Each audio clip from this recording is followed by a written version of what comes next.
Hello, everyone. Welcome to Popcast on the Rocks. This is episode 47. It's the middle of a week. My name is John. I'm joined by Andrea, and we're going to talk about pop culture things that we like. How you doing? I am doing excellently on this Wednesday evening, John. How about yourself? Pretty good. Contemplate. I do every time after I say an intro, like, should it be the same every time, or should it just be just wing it? Is it less professional to wing it, but is it too stiff to not? Well, we were just talking about our ability to take polls of our audience, earlier in the evening. So you could find out what our audience Oh thinks. yeah, we're gonna have to work on that. Yes. Yeah. See what Yeah. people think. I'm gonna sign up for multiple bot accounts and just like evenly match in the poll. So you'll be Yeah. so confused. Well, my brother-in-law does, like I say, he does those polls, but then he has to demod myself and Matt because a moderator can't vote. Oh, sure. So, Sure. if he wants us to contribute. So yeah. Anyways, yes, Popcast Take a on the poll. Rocks. Read the room. Popcast things we're going to talk about. We'll get to the it thing at the moment, I suppose. I guess WandaVision. Woohoo. Episodes 1 and 2 later in the episode. So we'll get spoilery about those things. But until then, we'll have news, and I'd like to know how your week's been. Well, it's been pretty good. My beloved Packers won their game on Saturday, so they are advancing for anybody who cares about the NFL or the Super Bowl. There's a chance that my team could be there, so very excited God about willing, that. That's right. Hey, that sentence started off so well. Got lost somewhere around the middle. Yeah. Watch yourself. Yeah. Well, if you're not a Packer fan, you'll be comforted to know that we're scheduled to face Tom Brady and the Tampa Bay Buccaneers this weekend, which is going to be pretty rough. So it's quite a large hurdle for us to actually make it to the big game. So we'll see. Yeah. I haven't watched a single game all year, quite intentionally, but sure. For my father-in-law's birthday, we were gonna go and eat, and he really just wanted to watch the game. Which game? Plural, oh, I okay. guess. But the one he saw the end of, so it was Sunday. So he saw the end of what must have been the first one, and then we primarily watched we watched the entirety of the Bucks and the Saints. Yeah, so he I was rooting for the Bucks, Chiefs, and the Browns then. Yes, that's right. Mm-hmm. Yep. Sounds right. So you were rooting for the Bucks? So you were happy? I was rooting for the Bucks because as a kid, I thought, Pirates, they're cool. And then they usually always did terribly. Yeah. I mean, most of my time, like being aware the 90s, of them, they didn't early do 2000s. So well. Yeah. They had some rough years. It's true. So I thought, well, if they can, it'd be cool if they won now, I guess. So sure. Yeah. Well, I will definitely accept that because it's a non-Tom Brady related reason to cheer for the Bucks. Right. Which is perfectly acceptable to me. So, because I am definitely one of those people who acknowledges Tom Brady's talent, but I am sick of seeing him in the playoffs and in the Super Bowl. Like, I would really like other people to be there. Like Aaron Rodgers. Yes, obviously the Packers, but barring that, I would like other people to also be in the Super Bowl because I'm super sick of Tom Brady. I'm pretty indifferent about Brady. I didn't like the coach for the Patriots. Oh, Belichick. Not that I really care. This is always the thing. I talk about football as if I care. You're like sucked into it, and you're like, why am I talking about it? I don't care. Well, anyways, the first game that I saw for the season, at least, was an entertaining one. So sure. Well, okay, so I can segue into a entertainment related tangent from this football discussion. I've never been really a fan of Belichick's either. Just like his kind of coaching style has been very off-putting to me. What do you think about his like Subway commercials? I kind of think they're funny. Like, have you I have seen not seen his? them. Oh, they're like, I did not know that was a thing. yeah, you should definitely look them up because they might like change your mind or like or not completely change your mind, but give you a different perspective. Um, so Bill Belichick is notoriously one of the coaches who talks the least. I mean, Right. even on the sidelines during games, he's pretty silent. So they do a lot of riffing in the commercials on his lack of talking. There's literally a woman who meets him on the sidewalk, and she's carrying like a pizza, and she's like, "Bill Belichick, oh my God, like you're here. What am I? You're right. What am I doing holding this pizza? It's so bad for me. Like I should really go to Subway and get something healthy. Thank you. That was the best pep talk ever." And he like literally has just stood there, said nothing, and then goes, "You're welcome." And Wow. I don't know, like they're just kind of like, wow, I didn't know Bill Belichick could, see Inspired health. Yeah. That's what I didn't know. I was like, the first thing He wow, cares yeah, about I health. should be Yeah, healthy now. that's I right. mean, Bill those rippling Belichick abs of cares about yours. you. Yeah. Wow. So, yeah, I don't know. They're kind of funny. So I would go check them out.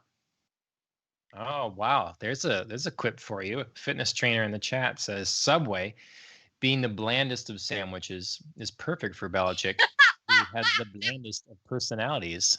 I love it. Deep I burn. mean, I don't know him personally, but yeah, the face he Deep puts burn. forward certainly is pretty. Yeah, You know, he doesn't have a lot of expressions. right. I think Yes. probably by choice, but there is something about once you've chosen to be a rather nonverbal, non-expressive person, you just kind of keep going down that Now road. you can get away with it, right? In Yeah. your Now press nobody briefings expects and anything stuff. from you. Yeah. He's not going to say a word. So, yep. Well, now I'm hungry. You know, Subway is not the best sandwich place by a long stretch. I would agree. No, I Um, agree. Although, unfortunately for me, it's currently one of the few places I can actually get a sandwich from. Uh, mm, because as a pregnant person, I am not allowed to eat deli meats. So I need to eat interesting. like sandwiches that have actual meat, like rotisserie What's chicken what, kind of meat. what's wrong with the deli? What's the deli meat? What's Um, that? there's something about like the temperature that it's stored at, that I can get like a bacterial disease. Gosh, it's totally So escaping you me couldn't right have now. just like any sort of aged meat that's not you don't cook, basically. Yeah, listeria. I'm like Okay. 3 times as likely as your normal person to get listeria. It's apparently something that like affects pregnant people and older people. So like everybody has a chance to get it. It's Right. just like as a Yeah. younger healthy person, like you are more resistant, and if you get it, it's not really a big deal. Where like Yes. I'm super susceptible, and then of course like if I It's like catch it, eating sushi or right, yeah, the problem isn't for me. The problem would be for the yeah. baby. So yeah. But yeah, Well, I've literally never wanted a sandwich more in my entire lifetime that I have during these 7 months. Like I just wanted to go to like Jimmy John's and like eat a sandwich, and that's not normally me. I blame fitness trainer, but you brought up Subway, so I did. I I guess it's on did. your mind. Clearly, yeah.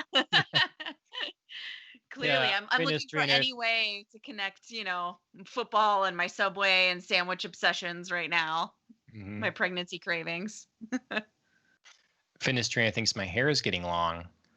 I just It's say getting go back longer 6 again. months or so.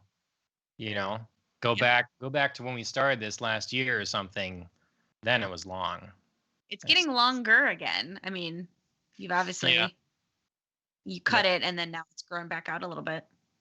I'm getting grays. You're getting grays. My Yeah. goodness. Are you gonna start just fermenting your hair? I make a politically relevant joke, but no, I won't for a reason. But I had thought about dyeing my hair. But Oh yeah, just separately from yeah, the whole gray yeah, issue. yeah. What would Well, you dye no, I it? just Like what I don't color are know. you thinking? I wouldn't go crazy. It would go around naturalness.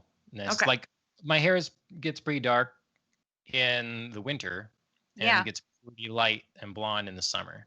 I Mhm. think it's better blonde. So probably Yeah, go you've there. got But like a very coppery kind of red tone happening right now. Partially, I yeah, think, from the winter, the partially lighting. from the light. Yeah. Yeah. Yeah. I don't know.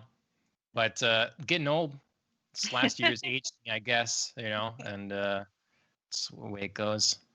Gonna be old Yes. man soon. Soon I'm gonna have at least an excuse, for my gray hairs. I'm gonna have a kid, so at least I can be like, freaking kid did this to me. That's what you want to tell them Yeah, as they grow up. yeah, Look what you definitely. did to me, punk. That's right. Um, yep. I'll just add up the price tag of every box of hair dye that I have to buy to hide my grays, and when my kid's 18, be like, "Here's your You tab." sent them the bill. Yeah. I disapprove of the idea that we're getting way off track here, but We I are. disapprove of the idea that you owe your parents. You know, I totally agree. That was definitely made in jest, yeah, I know. I just like but certainly yes. there are certain cultures, there are certain upbringings or whatever that the idea is that, well, I brought you into this world and I raised you Hmm. proper and I gave you these opportunities and therefore you need to repay me for said things. Yes. And I'm opposed to that. I think Yeah, that's but I think there's definitely probably a monetary aspect to that, and also a like service, like, care for me when I'm older. mm, That can be taken to very varying extremes, you yep. know, like taking care of you versus like move into our house and live with us, and I will, basically be your nurse kind of thing.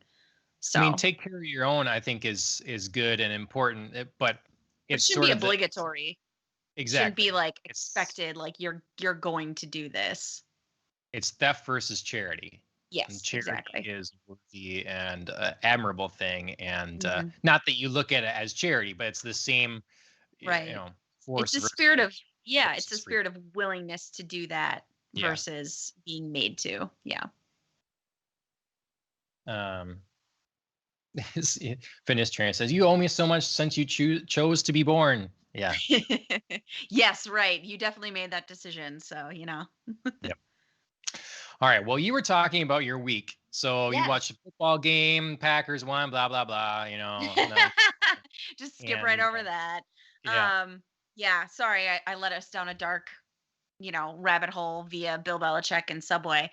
Um, but yeah, so I watched football, and then I watched other things that were completely different. I watched the 4-part limited series called Self-Made, the story of Madam CJ Walker on Netflix, which I definitely recommend.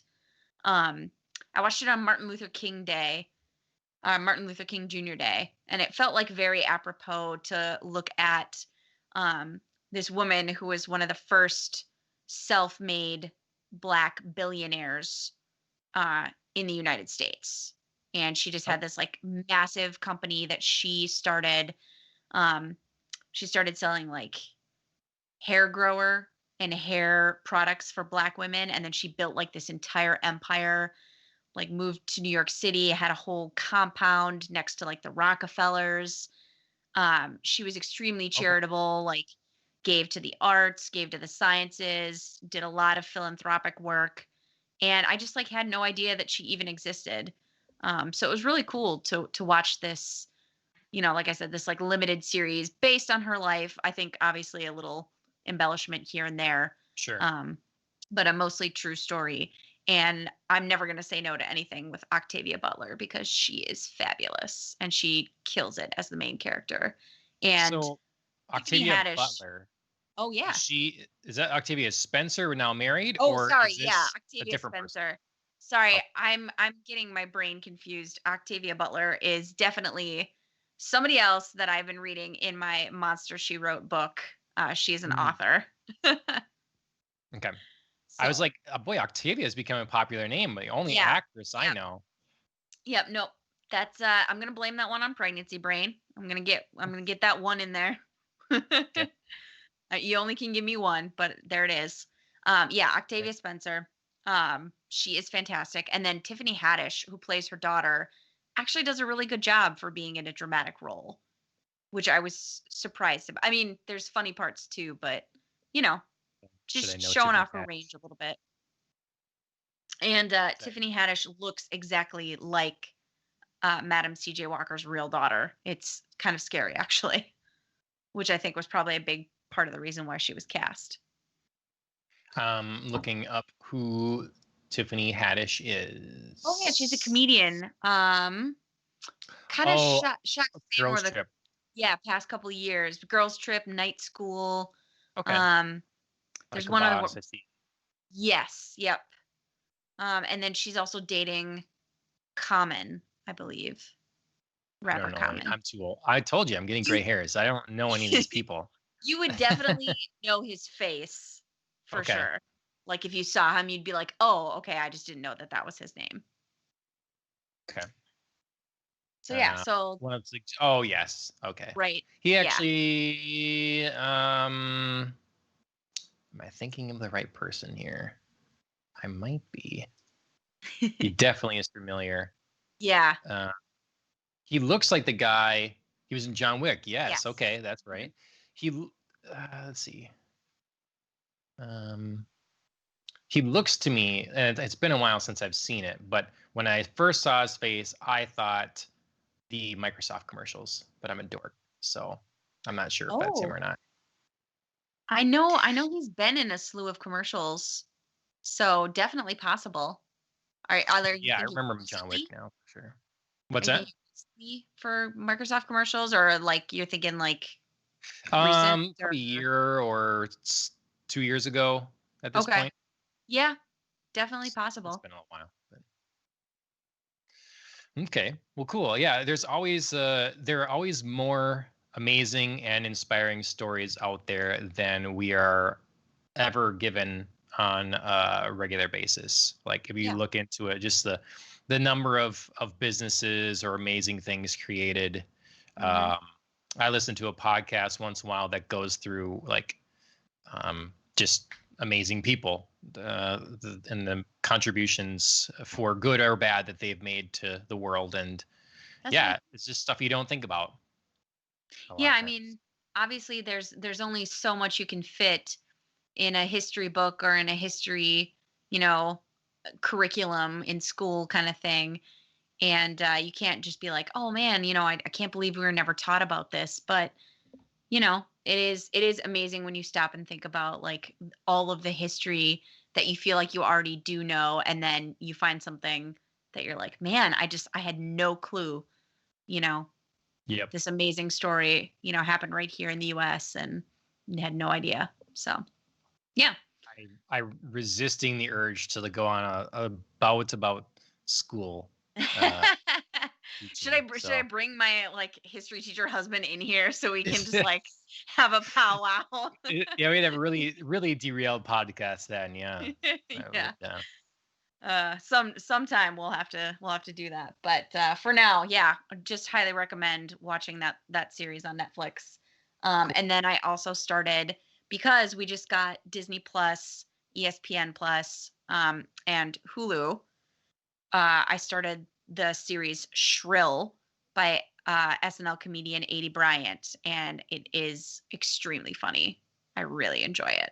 So I'm Cool. only like 2-3 episodes in, but also definitely a thumbs up on that one. We'll talk to streaming services later more, but I Yeah. would do that bundle too if it had the live TV option with Hulu, which I believe it Oh doesn't. yeah. It does not, no.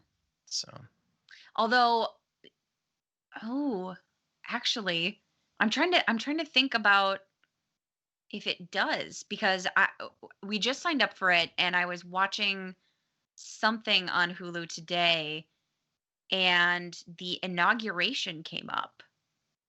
And I thought it well, might have actually been in real time, but I don't know if that's special because it's the inauguration.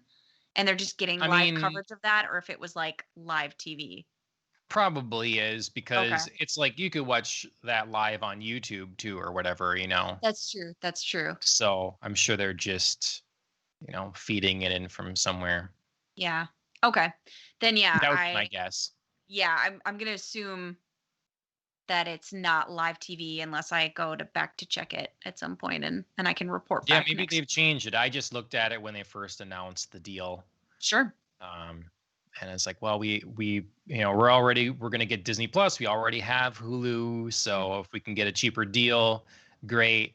But we want the live TV Yeah, options because that's all we have. I'm sure you guys have cable or whatever for stuff. we So do. um yeah, so I'll have to check on that, and I'll report back next week just in case it does contain live television, cool. so you can potentially switch over. But yeah, that was what I watched this weekend, and then plus WandaVision, which we'll talk about later. And then I am deep in the throes of parenting and birthing classes and reading parenting books. And just had to give a shout out to a book that I'm reading called How to Have Your Second Kid First. And it's basically like 100 different pieces of advice from second time parents who are just, they like don't give an F anymore. It's so great. They're just like, you think this is going to matter with your first kid? It really effing won't. Just do this instead. Like, don't make things harder on yourself. Like, don't feel guilty Don't about. worry about bashing their head in the ground. I mean, like It's if totally they going to be fall too fine. many times, they'll be all right. They make They're little baby resilient. helmets. It's fine. But seriously, it's really great. It's literally just like, don't buy fancy stuff. Like, you're not going to use half of it. Don't waste your Right. money. Let your relatives buy you all the things because they're going to be excited. Let your relatives take the kid when they're all excited in the first couple weeks after they're born, because they're not going to be excited in a couple months. And you Mm, know, just like just definitely random stuff that just yeah. like yeah, just go give your kid away as much as possible because eventually you're going to be stuck with them. So, yeah, I mean Yeah. it's more than that, but it's really fun just to like hear from these parents who are like, don't worry about stuff. Yep. Yeah, it sounds like a good idea for sure. Yeah. Yeah, it's definitely calming as, a person who's about to become a parent for the first time, and you don't really have any idea what you're doing. Um Yep. and then it's also practically helpful in the sense of like, they're like, don't buy baby bottle warmers and don't buy all these like fancy gadgety things because you're Mm, inevitably going to be you're gonna get stuck rid of it. somewhere. Well, you're going to be stuck Oh. somewhere where like you didn't think to pack it, and then your Mm. kid is going to be so used to like their bottle warmed exactly, or like their diaper wipe warmed up, and suddenly it's not going to happen, and they're going to throw a hissy fit, and it's because you train them to expect all these like nice fancy perfect things. So just Yeah. don't do it. I was like, Yeah, that's cool. I Love it. mean, if the advice from this book is don't coddle your child, Yeah. perfect Yeah. because I've had plenty of that.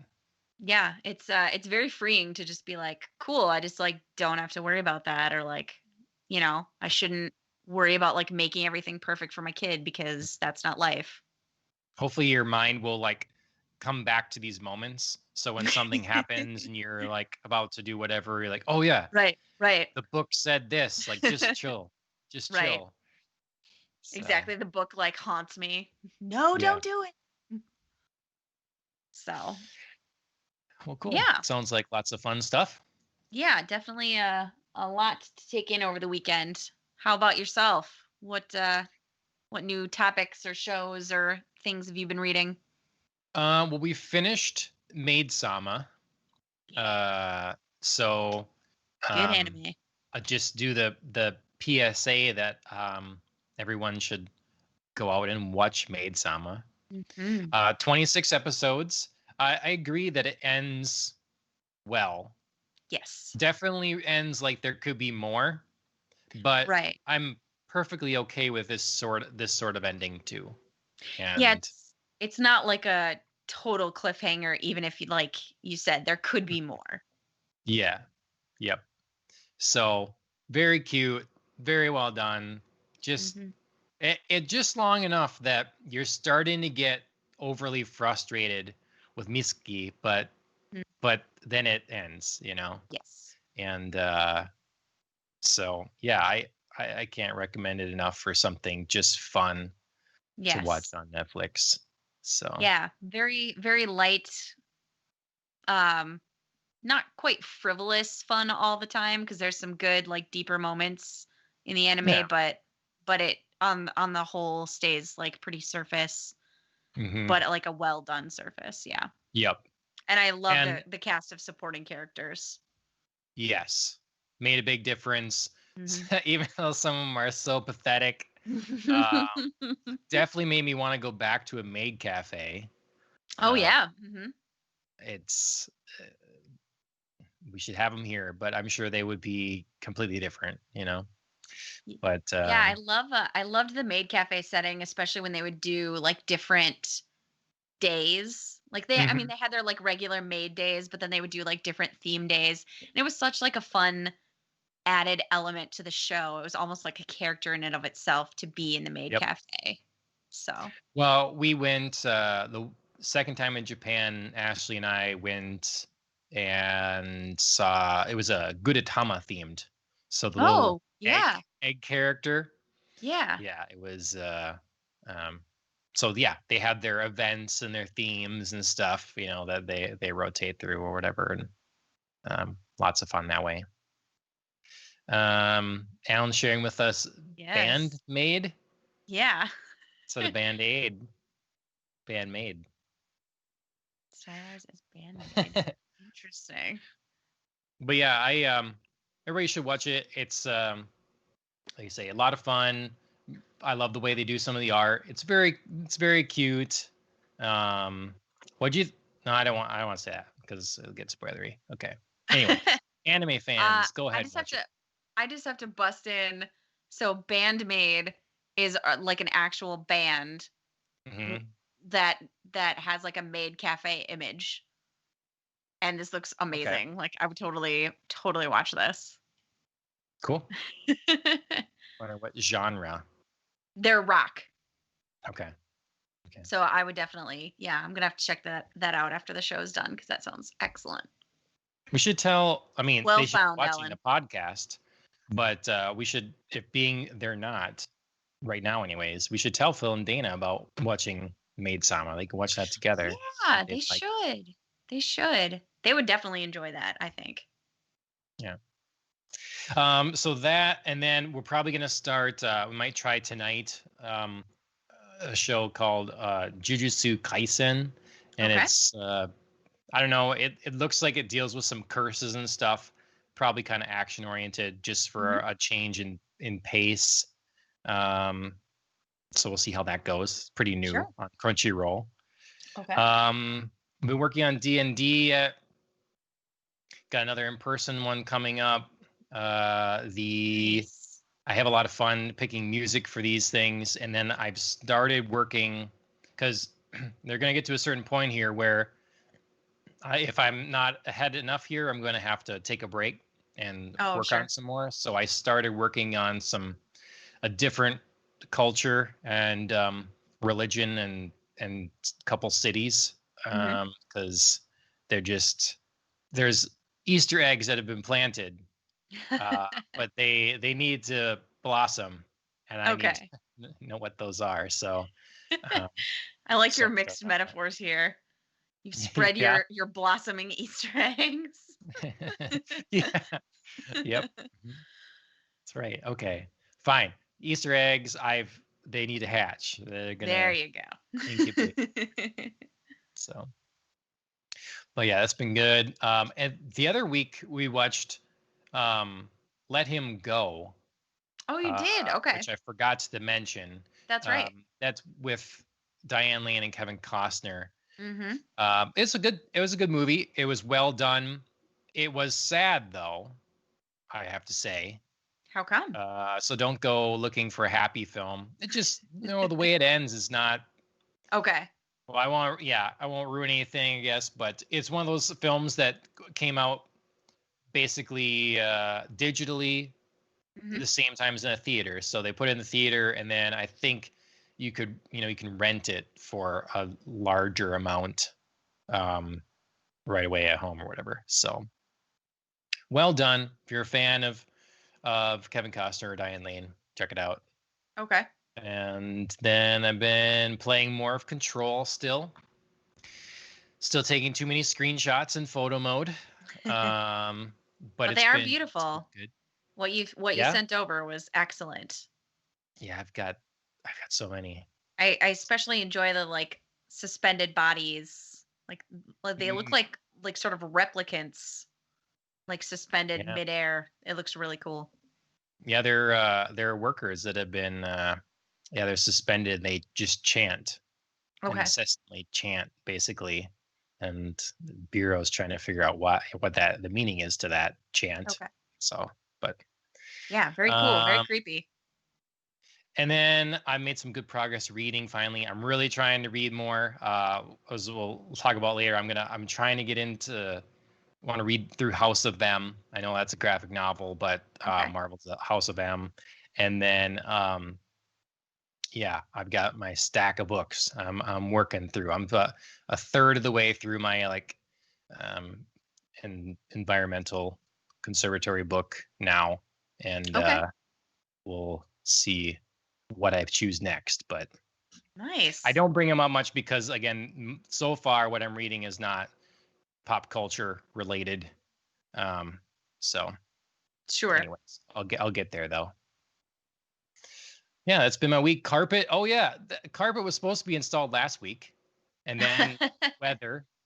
Oh And so then it was no. supposed to be installed today, and then the guy didn't call and say that he was running like 3 hours behind. So Oh I wow. waited our allotment, our window that was Uh-huh. supposed to show up. I gave him an extra 30 minutes, and I called and I'm like, hey, what's going on? So Yeah. they'd either be here now, basically, Mhm. or we hopefully can get it done finally Friday. Okay. So Yeah, that seems like a pretty substantial amount of time to be running behind and not tell someone.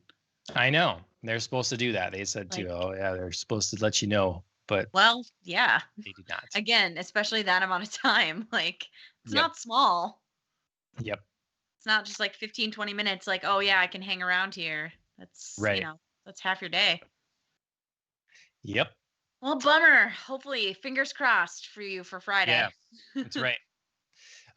So yeah, that's our weeks. With a couple detours, we got drink events. I'm celebrating one of them. Um, Indeed. I hoped you were. yeah, so I guess it's not very appealing in this glass. It's just having something else, but it The looks shape like is cool, the color questionable. yeah, it looks like something Austin Powers drank in the one movie, but Oh boy. no, I'm having hot buttered quote unquote rum Okay. because the one Why are you like quote literally almost unquoting? the one main liquor we don't have is Ah, spiced rum, dark sure. rum. Yeah. We never Which do I've been usually either. I've been meaning to remedy that. There's this James Bond limited edition rum Oh, I've been meaning to order. Uh cool. yeah, it's but I haven't yet. So anyways, I have a it's a single malt scotch, Okay. but it's been aged in In a rum barrel? Caribbean, yeah, rum casks. So There you go. the Belvedere Caribbean cask, extra matured in casks, aged 14 years. Mhm. So that's my rum for the drink. It's kind of a nice, kind of a nice liquor for buttered rum Yeah. for a cocktail, but that's all right. Does it taste good? Because that's really all that matters. Yeah, it's very good. It's very good. It should be. I should be drinking this on a colder day. It's kind of nice and warm today, really. But Well, it definitely started off like I thought it was going to be freezing cold today. It was 14 degrees and it said it felt like -1 in the morning. And then suddenly this afternoon was beautiful. Which I it, can't complain about. Yeah, I'm not going right. to be mad about. But yeah, this morning you could have started off the day with a hot buttered rum and it would have fit right Yeah. in. Yep. So yeah, and that's so Hot Butter Rum Day was the 17th. Yes, which was also Bootlegger Day, which I was reading a little bit about that, and I didn't know that the term bootlegger literally came from, it started off like as a small operation, people literally carrying flasks of booze in their boot flaps, Sure. like to transport them in places. And then of course like bootlegging got like really big, like kind of a larger enterprise as, became more successful. But yeah, literally started off with people just shoving homemade, you know, booze in flasks in their boots and transporting it around, which I thought was really funny. So. Haha, they'll never find this rum in my boot. Right. Mhm. There's no such thing as a strip search back in the old days. There's no TSA to pat you down and take off your shoes. So Yeah. Or But yeah. airplanes. Yeah. Exactly. Well, I guess we're talking this. I'm in my mind. I go pirates. Okay, we're talking rum, yeah. and in the boots. So I was thinking more that sort of more piratey. I don't know, Yeah. 1400s or something. But yeah, well, there's no check person at the port, checking your boots anyway, checking your cargo, but not your person. What do you go on this ship here?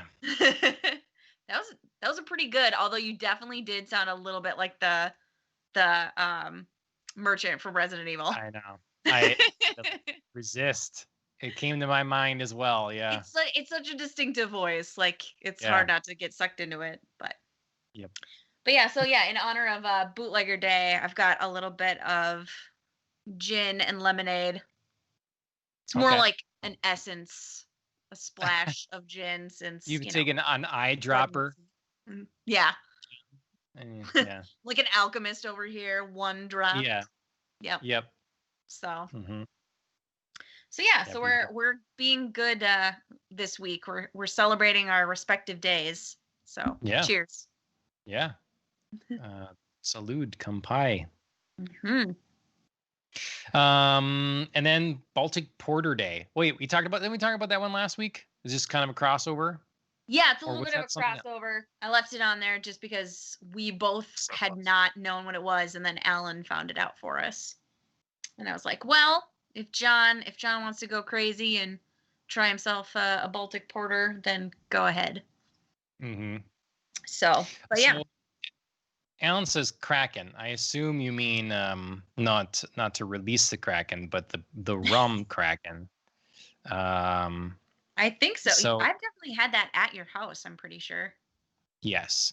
So you've not had that. Okay, that's right. So you're not a rum person. Mm-hmm. So yeah, that was like common go-to a lot has been that. I'm trying to find this. Here it is. So this is what I want. It's Blackwell 007 rum. Inspired by a time-honored family recipe and his close ties to the world of James Bond, Chris Blackwell is releasing a special edition Jamaican rum. Interesting. Blackwell, who is also the owner of Ian Fleming's former residence, is timing the launch to coincide with No Time to Die's limit. Okay, yeah, it's not coinciding with the movie anymore, but... The second you said that, I was like, oh, no. Yeah. Mm-hmm. So, if it's still available, I should probably get that. Yeah, that'd be cool. I'd try that. All right. Little news, little streaming news, little gaming news before we get on to WandaVision. Yes. We've talked about some of the things we've watched thus far on streaming services this week. We basically have 3 separate stories here, and in my book, they can kind of all be we can all kind of all talk about them together because it sort of just is the state of streaming again. Not that we haven't talked about this, but we keep getting new data or thinking about new things with it, I guess. Mm-hmm. So going through the headlines quickly, Netflix hits 200 million subscriber mark. Yes. Netflix has put up a new ad advertising a whole bunch of their new movies. And probably a good thing because they've just lost 1 billion hours of content Mm-hmm. And there's analysts starting to coin the term churn Yeah. for the rapid rate at which people binge a show, complete it, and then unsubscribe from a streaming service. Yes. So, starting with your bit here with Netflix hitting 200 million, that's pretty Yeah. good. Yeah, they had what they're saying is their best fourth quarter since like the kind of the beginning and inception of Netflix as a service. Um, Not only did they hit the 200 million mark for subscribers to their service, but they also made enough money to solely fund all of their original content for the coming year, which they haven't been able to do in Okay. previous years. They've needed investor support, which is, I mean, Right. pretty standard. But they're just Yeah. saying, like, for now, they're able to fully fund all of their new Basically original independent. content. Mhm. Yeah. So, which I mean, is going to be pretty substantial for 2021, going into 2022. So we'll see if that can kind of keep things rolling for them. They've had a lot of like fourth quarter success with a lot of the shows that have recently come out. So we'll see. I think the article that you'd found about their upcoming movies promises like a new movie every week, I think they said, or a new show, a new release, something. Yeah, I thought I forgot what that Something was. I like thought it that. was new every month, but maybe it was weekly. Um it's Either way, it's impressive, and it seems like they're Right. really set up well to. I'm not subscribing to your garbage paper. Get away. Shoot. But yeah, Yep. it's Alan confirms every week. Yep. okay. But they need to. So if they seem very well set up for the state of theaters this year, Mm-hmm. which is I think could be really amazing for them. But they need to work on their hype train for things. You know, Yeah. when the new Avengers comes out, everybody knows about it pretty much. It Mm-hmm. doesn't matter what you consume, it's almost guaranteed you're going to see it. Right. Whether it's like in a magazine or it's on whatever show you happen to watch or it's in an ad on something on YouTube or Twitch or whatever, you see it. And I think that's the problem. So many things get left by the wayside when in these streaming worlds. They need the marketing budget for like, and you obviously can't advertise everything that's coming out every week. You got to pick your things. Like they've got that movie or whatever coming with Leonardo DiCaprio. I better know what that is and hear about it everywhere. And not just that understand Leonardo DiCaprio movie, but yeah. Yeah. Same with the one with The Rock and Ryan Reynolds and Gal Gadot. I need Red Notice. I think that sounds right. But everybody needs to know about that movie. Right. I know about it because I'm in love with The Rock. So, Right. Yeah. But that's not going to carry you very Baby? far. We never talked about that. Who's Baby? Is it? Yeah. Chris is listening. But yeah, they need to promote this stuff because otherwise there's so many films are just going to get lost in the weeds here. Yeah. And they need to up their promotion game. I definitely agree, especially because Disney is such a master at the promotional game. I mean, they've got the infrastructure. They know what's effective. They know that their content, especially anything related to Marvel, is going to grab people's attention. So they do have a little bit, I think, of a built-in cheat there, but they take advantage of it really well, and they maximize that to like leverage people into knowing like, okay, we have this like exciting Marvel thing coming out, but look at all the other stuff that I didn't know that I now know because Disney advertised. So if Netflix wants to compete, well, I mean, right now they're of course like surpassing Disney Plus, but the rate that Disney Plus is growing, the projections that they have for their audience and how many subscribers they're going to have, they're going to be in direct competition very, very soon. Yep. If they can keep delivering on Star Wars and Marvel content, Mm-hmm. I'm totally convinced most of America will not miss a movie theater and Mm-hmm. like Yep. their automatic two streaming services will be Netflix and Disney.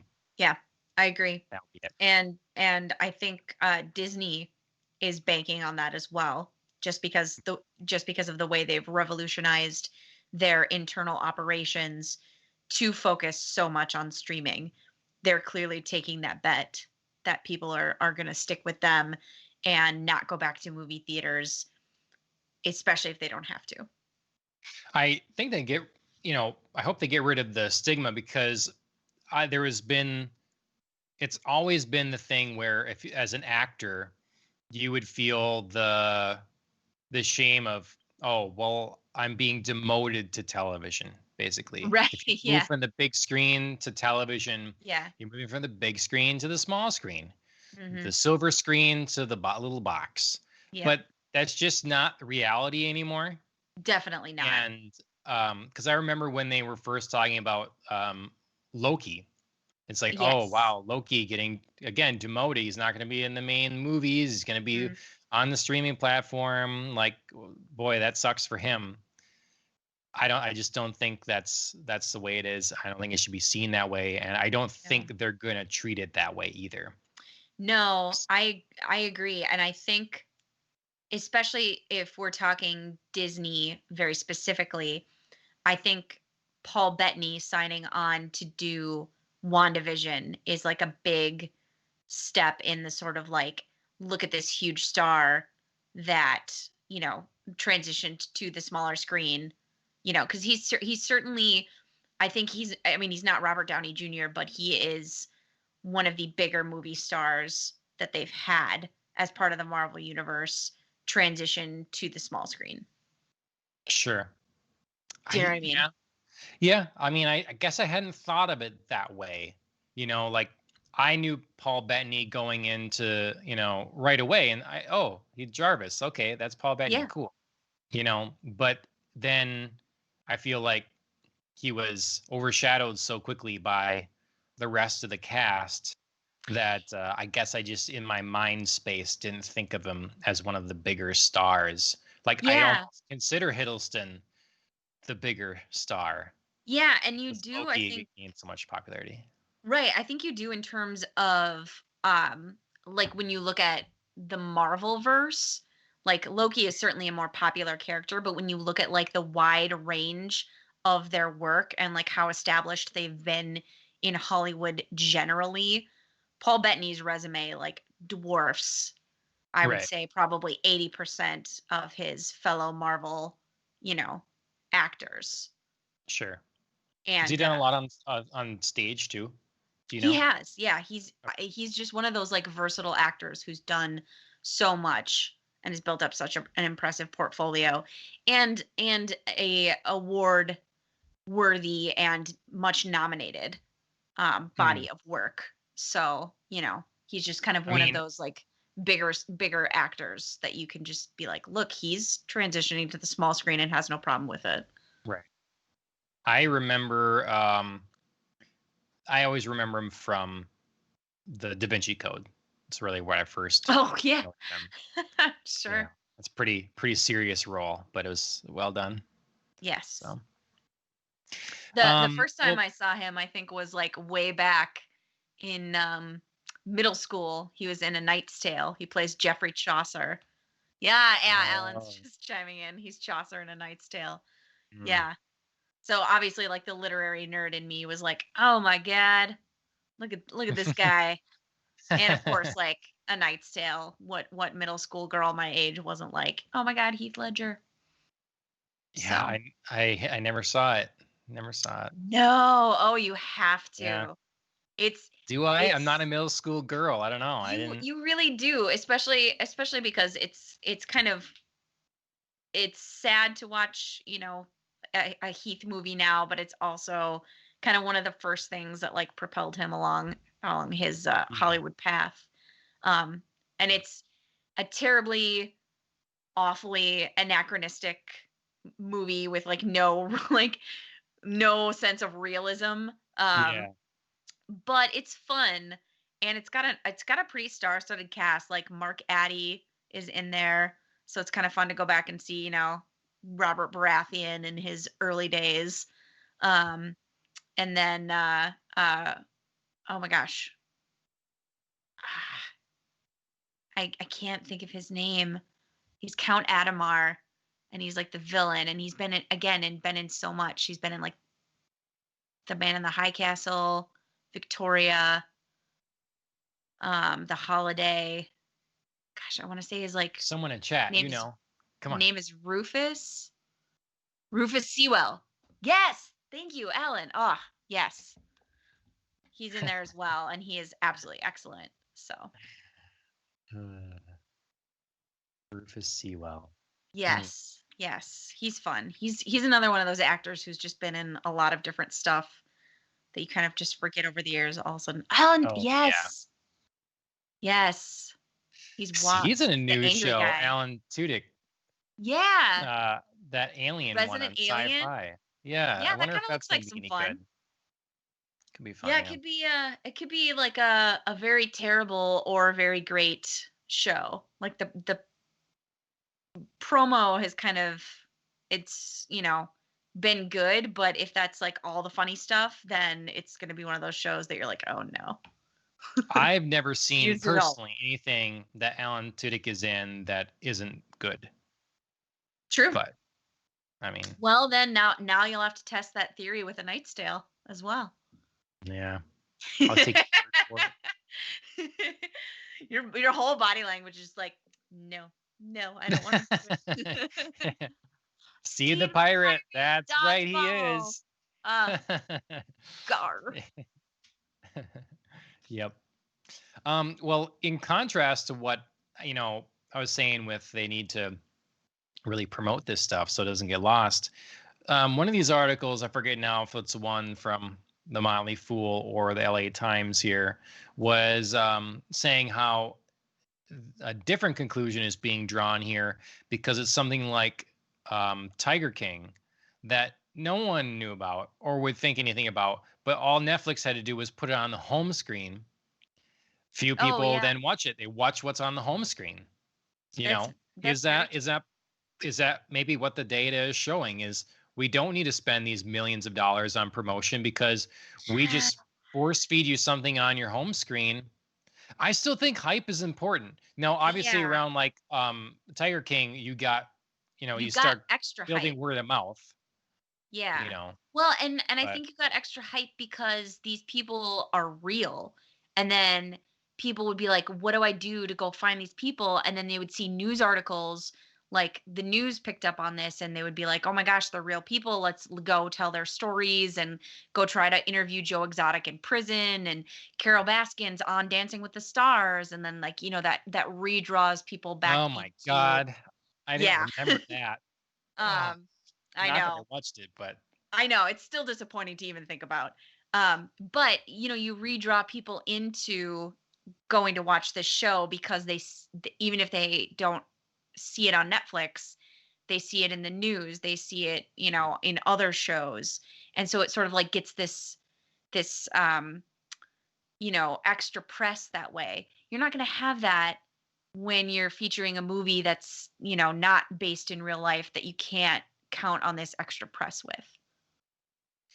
so this is obviously like the smallest sample size we can have, namely 2. But is like, are you this way, or is it is it maybe an age thing, um, Hmm.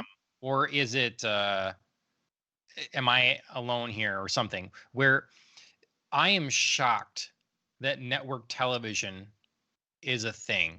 That it like every time. So when I was watching football, I saw these things advertised or whatever, and it's like, so now they're doing the show 911, okay, Yes. and Hmm. they're going to be doing 911 a different city. Yes. So not only did we have the run in the 90s of CSI and then every CSI in every city they felt like, now we're going to have 911 and 911 Atlanta, 911 LA, 911 New York. Really? 911 Lone This Star, really? the And then Texas we had the edition. Masked Singer. Yep. And now we So have the now Masked we have the Dancer. Masked Dancer. Yes. I mean, we're gonna have the masked. I just Acrobat or ice dancer or you the know masked right swimmer. singing right exactly. I had more foul things on my mind. Thank you for saying some reasonable ones. Like I am stunned that this is what's on television yet Yes. because it means that someone must still watch it.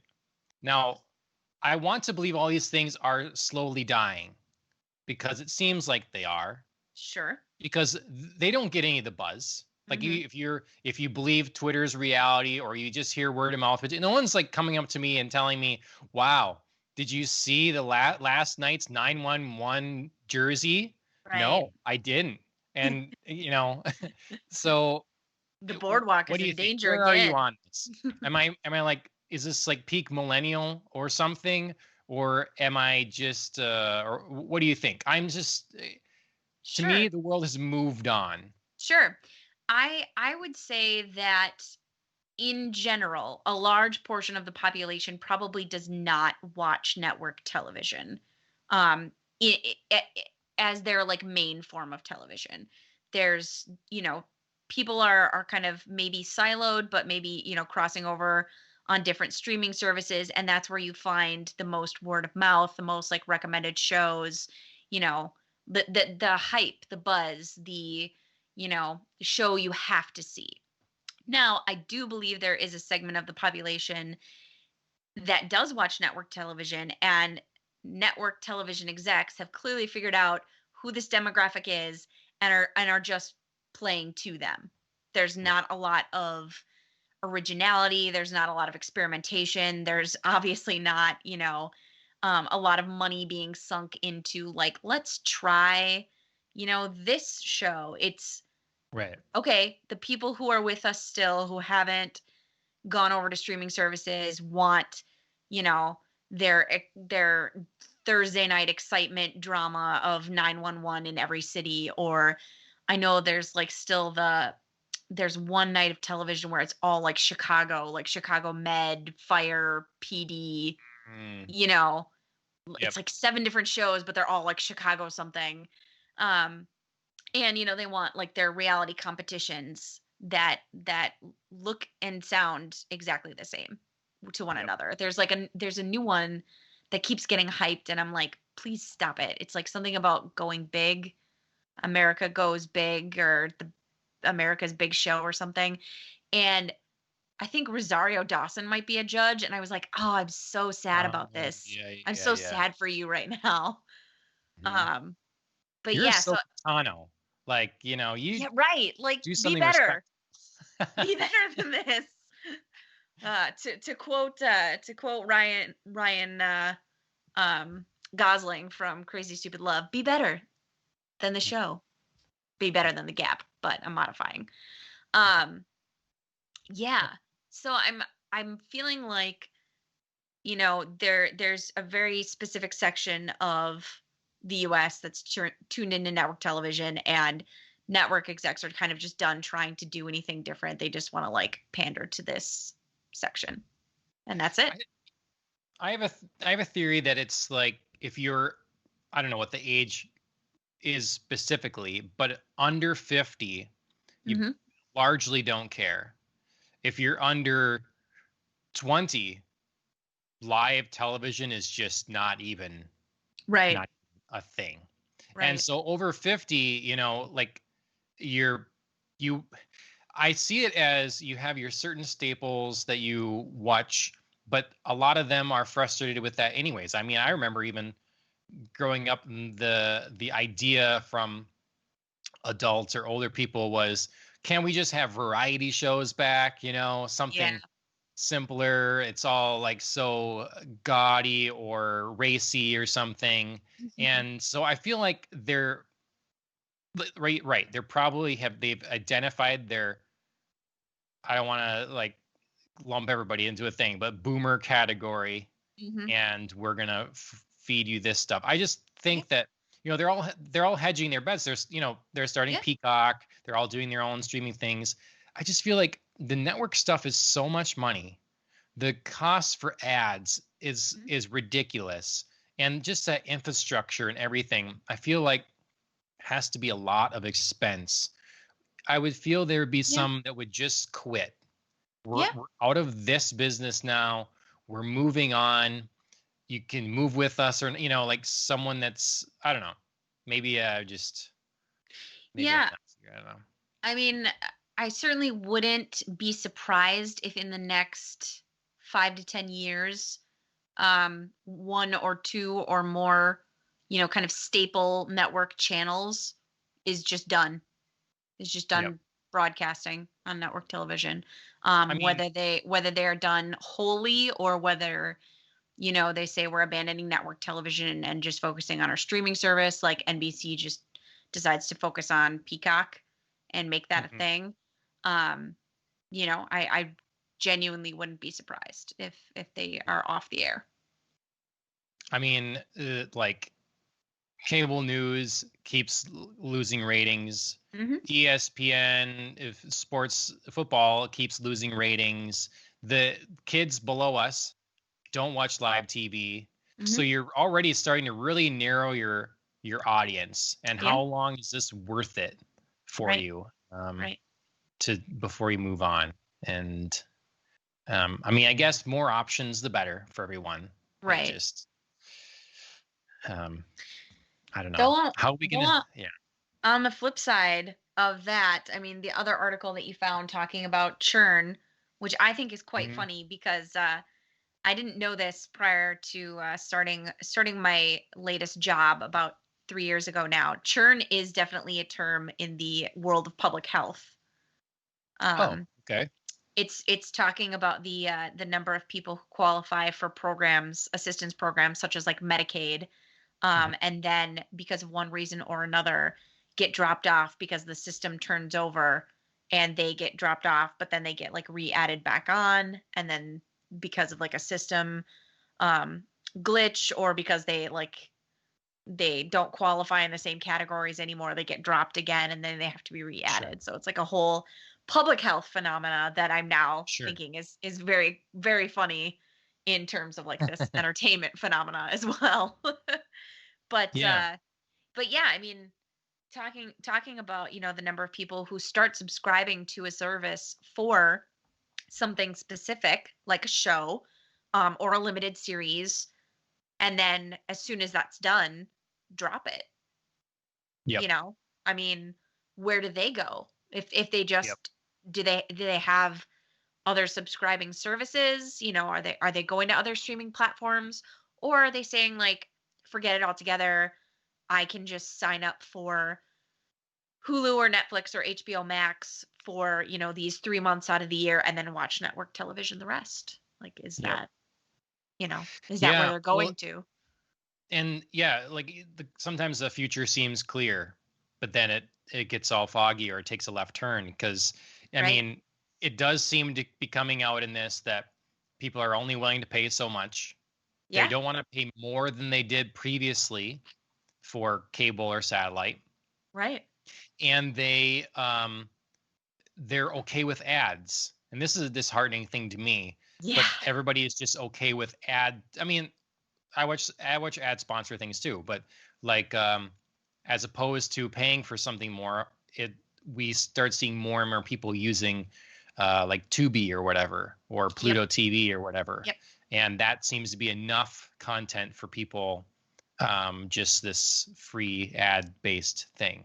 Right. So yeah, that's the question. Will all these things, is it just going to, maybe the networks need to hold on because we're going to have a reset in a way, Yeah.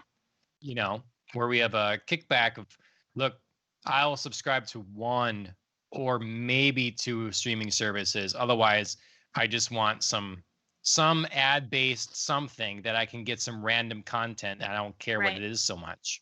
Right. Um, and will companies start trying to lock you in with a contract? Yeah. They're seeing you leave all the time. Are we going to go back to the contract stuff that we have with cable? Right. Um, Right. or are we going to move? Yeah. Is streaming service like the new cable? You know, Yeah. will it become that? Because right now, like you Mhm. said, it's so easy to add and drop. But Yep. if they're really concerned about it, are they going to start locking you into like, okay, well, you can add it, but you have to add it for like 3 months at least, or Hmm. 12 months, or 6 months, or whatever. Yep. And are people done with that enough, or is Right. that still fine? Right. I guess you got to really have the good content. Like, I feel like Yeah. Netflix could lock people in, but I think they'll be in a position where they don't need to, Yeah. and there'll be I other agree. yeah, they're yeah. And I I think you're think, gonna get more like Disney with doing the weekly releases. I think yeah, to I agree. start doing that. And I think Netflix and Disney are in especially enviable positions. Netflix, because it's so established and such like Mhm. a staple when you talk about streaming services. Um, and then also because they don't have ads, which like you have with something like Hulu, where I could see you getting very frustrated, being like, I'm Yeah. paying for this service and yet I have ads. Yep. Because even just like watching a couple of shows the other day, I'd forgotten that Hulu does have ads. And I was like, what is this? Like, I was very impatient. Yep. And it was like, a minute of ads, which is nothing compared to network television. But I was still like, right, like we pay for this, but we still have to go Yeah. sit through these ads. So.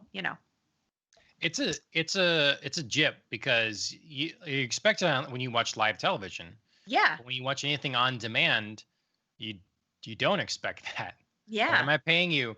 What am I paying you like $60 a month for? Like Right. Hulu with live television, it just Right. went up like $10 a month or whatever. Yep. It's not affordable. It's spendy. Uh, yeah.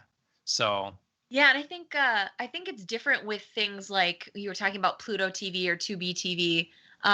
When you watch like a movie and you sort of get interrupted like half an hour in, it just doesn't seem as terrible as when you're watching like a half hour show and you're interrupted like every, yeah, 8 minutes or something, and you're like, ah, my God. yeah. It's Mhm. terrible. But when you're watching a movie, you're like, oh, right, okay, well, I guess I'll like run to the bathroom or something, get Yep. myself a drink. It somehow doesn't seem as annoying. Well, and still a lot of things potentially on like Pluto or whatever are they're not designed with ads in mind. So Right. it's like so what you get on cable or satellite is okay, here's this movie not designed with ads. Well, we need to cut it to fit within the Right. time slot. So we're going to break up your movie to fit our ads however we want, and then you're Right. missing a bunch of the movie. Right. So that's garbage. And if they don't if you're not missing it, it's uncut. It's you're not missing any of the Right. content. It's Then special. it's an all day event Yep. because you still got to get in all the ads. So Yep. you're gonna sit there all afternoon to watch the one movie. It's like movies are Exactly. long enough the way it is. The Avengers is like, it's like three and a half hours or whatever, Right. It's a ridiculous. Now commitment. it's 6 hours to watch this one movie. Right. Bogus. So I feel like ranting tonight. Let's go. It's just we I got like it. Yeah. something else. Um, I guess the one other thing before moving on with this is so the big thing was The Office is leaving Netflix, and The Yes. Office has been like the show on Netflix despite all Yes. their own original content and things. So that's part of what Yes.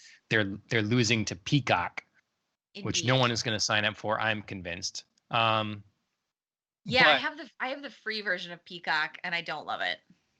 okay, It's very I confusing. mean that's the test though. So and the question are people are enough people do they care enough about the office that they're going to follow where the office goes, or was it just great that I have Netflix and it's Yeah. great that the office is on here? I mean, I definitely could see that happening. Just not maybe in the numbers that NBC is hoping for. Sure. They need more, and they definitely have more, and they're working to get more. And The Office is obviously huge for them, as I think is Parks and Rec. Okay. But those are only 2 shows. Those can only sustain you forever. Right. Or not sustain you forever, excuse me. Um, If those two shows could sustain them forever. right. Wow. I mean, if Done. I could pick one of 2 shows, that I felt could sustain a platform, The Office definitely would be one of them. Um, but I just don't know that that's enough. Hmm. And I don't know that it's enough because they're still playing enough reruns and re-airs of episodes on network television Mm. that people don't yet truly actually need to go to Peacock for The Office. Yeah, I like mean, it's kind of frustrating to not be able to watch your whatever episode that you're thinking of in the moment and just be like, "Oh yeah, right. season 6, I really want to watch this part." Like, "Oh shoot, they're only airing season 3 right now." But they're still doing it, and I think Office is one of those shows that you clearly don't need to watch in order unless you're seeing it for the first time. Right. So, yeah. So they're kind of undercutting themselves there. Yeah, because I'm just seeing here on Hulu. So like on Hulu, if you have the live TV option, you can just hit Mm. record on The Office, Yeah. and then it will just record Yep. whatever on a local station is playing it whenever. So that Yep. would be a way to consume a lot of it. But yeah, I don't know. Yeah, I I think it guess. hurts. I think it hurts for sure. The Office is a big draw, and it's one of those ones that people can just like rewatch and rewatch, and Yep. it's obviously like an easy kind of watch with your families kind of thing. But yeah, I don't know that it's going to be some sort of like death blow for Netflix and quite the triumph that Peacock thinks it will be. Well, I'm excited for. It's my Um, prediction. I'm excited for Netflix's movie lineup. Yes. I mean, I hope there's some good ones in there. I hope I am already feeling like I missed other ones because again, they didn't make a big enough deal about them. They didn't show Hmm. up in my feed consistently enough, or it just ends up being too much. I want to know what's really good that I really need to see that I should Right. spend the time in. And yeah, because otherwise, regular movies coming out this year, there's not a lot that super has me excited. So Yeah. Yeah, I feel that. okay. Just a little bit of quick gaming news. Some good Uh, news. yeah. So saw this story. Basically, this last year, the game from Sony, Ghost of Tsushima, the Sucker Punch game, I guess, that Mhm. came out, and it's about a real life place. Mhm. And they took a lot of care and attention to creating this world in with just historical reverence, I guess. Mhm. And in the real life place of Tsushima, there is a shrine that got destroyed, all messed up from a storm or whatever. And it's just a like a heartwarming, nice story that they set up like a funding page to Mhm. have the shrine repaired, and tons and tons of people from the gaming community that played and loved this game started donating. And Yes. so they beat their goal by 300 plus some percent or whatever in donations to repair this thing. And the people behind it were very grateful. And indeed, the people that donated about $100 or so, I guess, are going to have their names Mhm. like etched into an extra little um, monument or Yes. stone next to it. So just think that's really cool. People It cared is. enough about this game and the place it's based upon to give their money to be able to restore this very old shrine. Pretty Yeah. cool. I mean, it's an example, I think, of crowdfunding gone exactly right. Yeah. Um, you know, it's a cool story. It's for a great cause. Um, and it's just kind of heartwarming to see this community care so much and be so invested not only in the game but like the place that it the place that inspired it, that Mhm. the power of gaming can extend to back to the real world that way. The real world inspired this game, and the gaming community wants to give back. So that's, Yeah. yeah, pretty great story. You can have stories where like something's featured in a game or in a movie, and then a bunch of people go there and are loud, obnoxious, and leave garbage Ruin it. around, that kind of thing. And they're like, "Oh, why did we let them do this? Right. About our thing, Right. And Totally instead, ruined it. yeah, the complete Yeah. opposite here.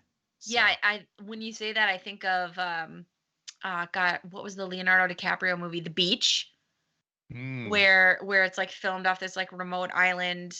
Oh gosh, the Philippines, maybe. Don't quote me on that, but it's like this beautiful, like, hidden beach on this island, and and it became so popular after this movie, like just the scenery was absolutely amazing, that so many people went there and just like absolutely trashed this once pristine and beautiful beach and island. And so it's kind of nice to see that, like, people are also capable of the opposite. right. Tweeting right now, quote, Thailand, yeah. the beach, Thank you, Alan. in, oh, shoot, Alan fixed it. I was going to quote you right now on Twitter. Philippines, the beach, Andrea. Perfect. Yeah. It's the only thing I think of with the beach is obviously just the Philippines. Yeah. I know no other beaches. But yeah, I couldn't remember where that was set, but I do remember the story of like everybody going to see that movie. I don't think it's a particularly good movie, but everybody was so impressed by the scenery that they were like, "Oh, let's all, visit this beautiful place," and then they totally Do you just know wrecked the it. Danny Boyle film? I do, sir. Mm, I haven't seen it. I remember talked about because Leo was a thing then or whatever, but I Yeah, didn't, I mean, I think that's see it. basically why this movie got made is, Leo wanted to do it and he was like the hot young star of the moment, and I don't remember it being particularly good. Hmm. But yeah.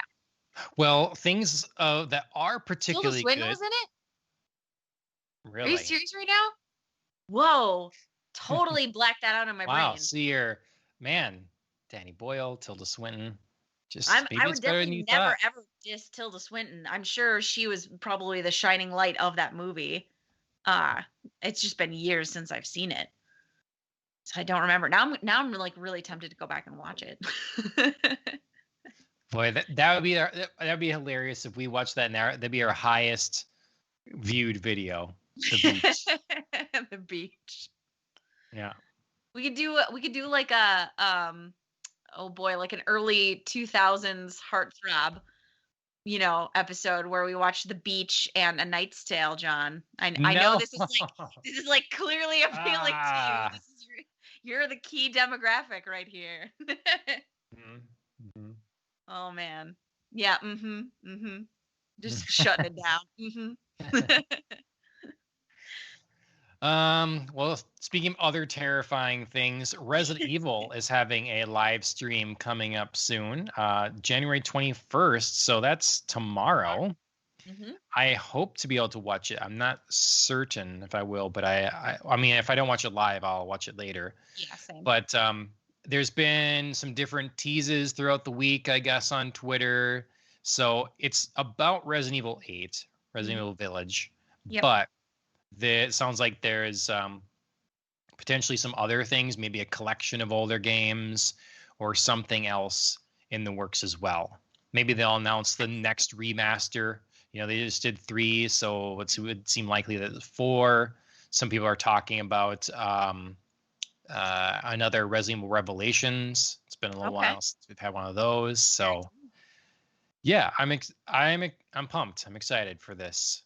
We haven't had a like gaming stream event or something since the summer, basically, or whatever, that to look forward to. Yeah.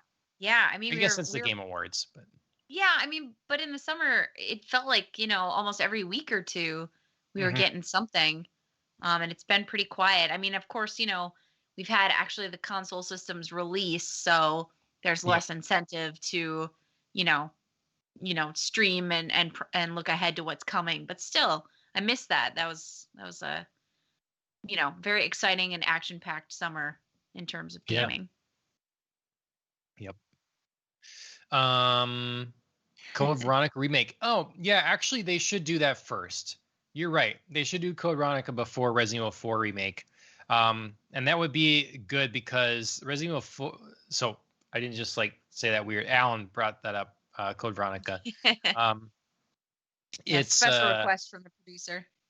yeah, it was a big game on the Dreamcast, Yep. if I recall correctly, and I haven't played a lot of Resident Evil games, but I didn't play that one. And yeah, I'd love the opportunity to play that one. Well, I know it was on other systems, Alan, but the Dreamcast is the one that counts. All right, that's the one that matters for Code Veronica. But yeah, Resident Evil 4 is on everything basically right now. Like if you want to play it pretty much on anything, I don't know if it's backwards compatible on PS5, but on Switch or on the Xbox, any of them, you can play it. So yeah, Code Veronica. I agree. That'd be a good one. Well, we'll find out. Tomorrow. I mean, tomorrow. I need to finish Resident Evil 2 remake yet. I'm in the middle of it and foolishly stuck because I suck at video games. But then so I want, because I do want to play 3 as well. Well, hurry up. You need to play more Resident Evil. You love Resident Evil 4. Why are you not playing these remakes? Like, they look better and they're very, I mean, it's in the same wheelhouse, vein. And they're not that long either, I should. Maybe that's what I'll start for my next game right now. Yeah, they're cinematic and it's good. Okay, and then I just wanted to bring up that Arcade 1UP makes arcade cabinets, and they look really cool. There's a new X-Men one, 4-player X-Men arcade cabinet. Okay. I very much want it. They have like a Killer Instinct one. They have quite a number of different ones. There's a Pac-Man one, and often they come with some other games as well besides the featured one. Okay. And then some of them have Wi-Fi connectivity as well. So like you can still compete with others, for top score and stuff, because obviously you're not in your own house. The neighborhood isn't coming by to take turns on your arcade cabinet probably. So sure. You can still compete with others. And yeah, I don't know. I don't know what the prices of them, but I kind of want that X-Men one. Yeah, that looks really cool. I used to play it, not well, but I used to play it, and yeah, it'd be fun to have somewhere. All right, are you early hinting for your birthday, Ashley? Are you listening? No, I would say you should. Ellen calls Nightcrawler. Sweet. And then I'll get one, and then we can play together online yet. Alan, you should pick up one too. Then you can be Nightcrawler. I'll be Cyclops or something. Yeah. I would do this. This sounds really awesome. It looks really cool too, just from the few glimpses I've got so far. Yeah. So everybody take a look at them. Don't let arcade cabinets die.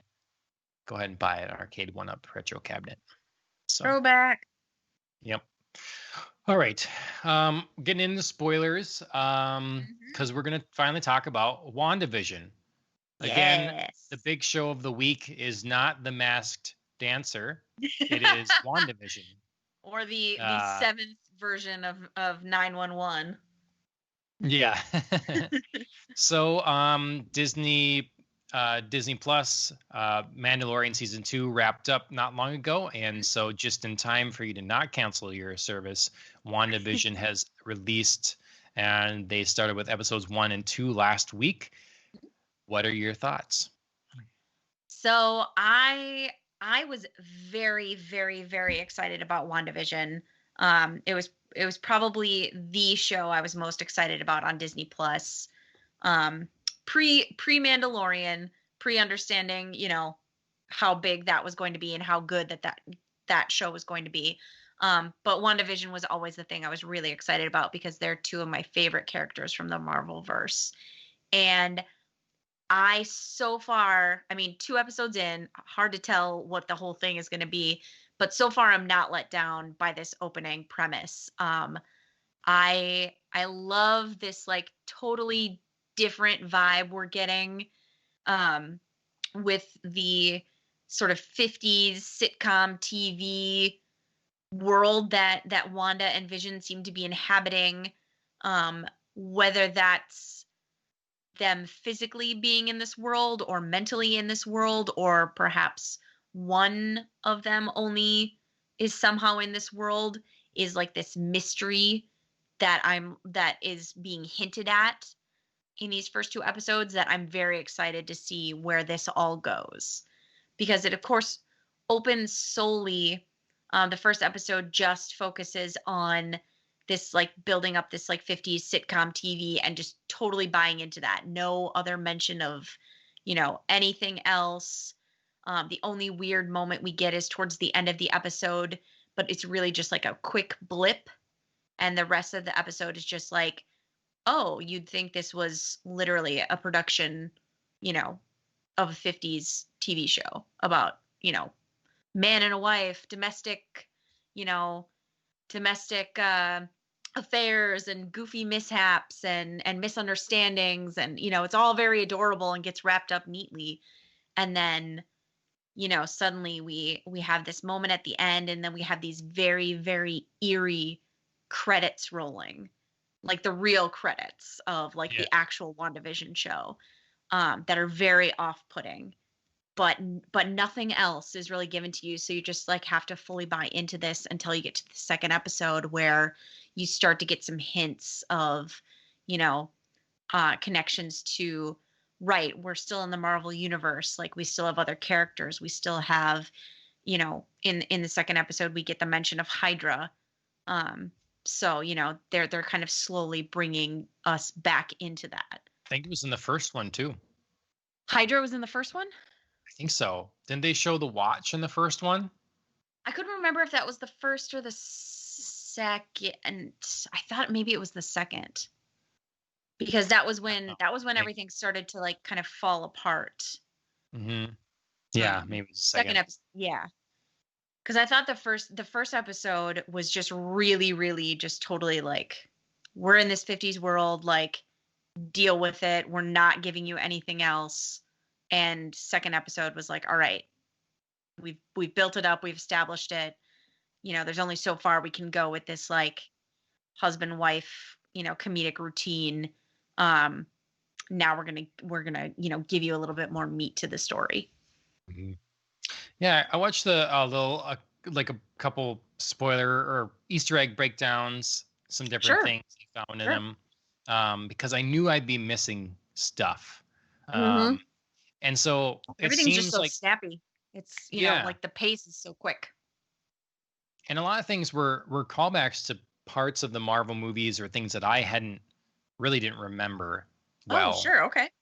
So like there was I think it was on the watch that it was also the Hydra, but then the name on it was one of the enemies. Yeah. In the previous thing. And Toastmate from Stark Industries. Yep. So from the commercial. The theory was just kind of like punishing herself potentially with previous like hurtful things from the past. Yes, Strucker. Yep, that was the thing there. Yep. And then I saw, I guess in the animated opening there was a Galactus helmet just thrown in there. So I like how they do all that stuff. But I wasn't sold in the first episode because I honestly thought maybe that I worried about how long they go on with the sitcom thing, like for this era sitcom, and how long that's going to, because I want, it's just me wanting to know so much what's happening, where this is going to go. So it's very important to me that they pace this properly. Yes. And I think that in episode 2, I enjoyed episode 2 more, and they started to be some more interesting things happening in my mind, like some pops of color coming in, and the Right. beekeeper coming through the sewer and stuff like that. Yes. That really was more interesting. Yeah, I think out of the 2 episodes, episode 2 gives you far more to think about. Yeah, Um, I the voice. right, the voice and the voice only addressing Wanda, not Vision. Mhm. So it kind of gives you maybe a clue as to the timeline. Because of course, in our regular Marvel movie series, Vision is gone. So perhaps this is afterwards, after he's gone, and something is messing with Wanda's mind because we're only addressing Wanda. Maybe that's a clue, maybe it isn't, but it's definitely something for the audience to chew on. Okay, so um, Marvel Universe. Now, in fairness, I haven't seen the latest Spider-Man or the latest Ant-Man or Captain Marvel. Those are the three things I'm missing Oh, out on that I need okay. to get to yet. But Yeah, I think the understanding, latest Spider-Man is perhaps the only one I haven't seen yet. we Yeah, should do one then, because that's we like, should. because I was gonna say it's like computers. There's I forget the term I always use for, but there's an assumed learning. It's like if you throw a computer in front of someone Hmm. and they've never run one before, it's like, wow, what do I do? Sure. But if you take someone that was around when the first iPhone came out and gave them Hmm. that, each iteration you learn a little more, Hmm. and you're building on your previous knowledge. Right. Marvel is absolutely that way. So just a heads up, it should go without saying, there's potential spoilers for anything in the Marvel Cinematic Universe here, because it is Yes. assumed that you've watched all the other previous Yes. stuff. And Sorry. though that seems a little ridiculous, it is like, I mean, yeah, and like it's an amazing thing that Marvel's managed to achieve, that is Yes. the case for this. So maybe fill me in, because I forget. Is Vision, when we end game? Endgame. Is Vision gone for sure because Wanda destroyed that stone, or because he wasn't snapped gone? He was So not snapped is he gone. right? So he's She gone, she gone. yeah, she was snapped gone. Was she not? No. Oh, Because by the end of Endgame, yeah. everybody's back. When So their Vision's back. final but no, but Vision he had the stone ripped out of him while he was still conscious. Okay. Okay. So Vision is gone. Right. I'm fairly certain, unless there's something really big that I'm missing, or there was like a spoilery hinty, like we're going to find Vision. Well, and I think that's what we're going to see here. I think that we're going to see Wanda is going to go to any lengths to bring him back. And so Hmm. everybody seems to think that this is going to be based off of House of M, which I'm going to read Right. hopefully this week. Just the core book of it's not that long. And um, it is about Wanda in the comics grieving a Hmm. loss, and with her psychic powers really messing up a lot of things. So I'm guessing Sure. she's going to bring a vision from a different dimension, from Hmm. the multiverse, Hmm. um, back into existence, and one that he has Sure. not been destroyed in or something. Sure. And so yeah, I think Vision will be back. That's my point here, I guess. I wasn't Yeah. sure if Vision was dead for sure in the mainline Hmm. movies, but I Yep. think that he's going to be brought back amongst others in this series. Okay. So yeah, if that's potentially where this storyline is going, right now I think we still are operating under the assumption then that Vision isn't maybe here in this, wherever this um kind of 50 Prison, sitcom. self-imposed prison, something. Right. Yeah, wherever this is taking place right now, Vision probably isn't in existence, and he's not truly a part of this. So, and this may be, something that's happening in Wanda's mind potentially, which I think for me begs the question, who is powerful enough to mess with Wanda's mind like this? Is it another entity? Is it Wanda herself messing with her own mind? Is she sort of trapped somewhere? If so, how did she get herself here? Because Yep. she didn't particularly seem okay at the end of Endgame, but she also didn't seem like she was maybe going to create like a whole alternate universe in her brain, complete with a 50s, Right. TV show to bring Vision back. So what's been happening with her? But then if this is somebody else, who's powerful enough to mess with Scarlet Witch's mind, who herself is a master, of mind manipulation. So So interesting the questions, I think. the other symbol that keeps showing up is the sword logo, which I Yes. guess is an acronym for another agency like Shield, Hmm. sword. And I guess in the Marvel Cinematic Universe, it means something different a little bit than in the comics. Okay. But that seems like that organization is potentially the one that is either trying to get her out of this or is putting her in this. Hmm. That's the question. Which way is it? And to your question, who's powerful enough to get into her mind like that? I mean, who knows what Doctor Strange can all do? True. He definitely would be a candidate here.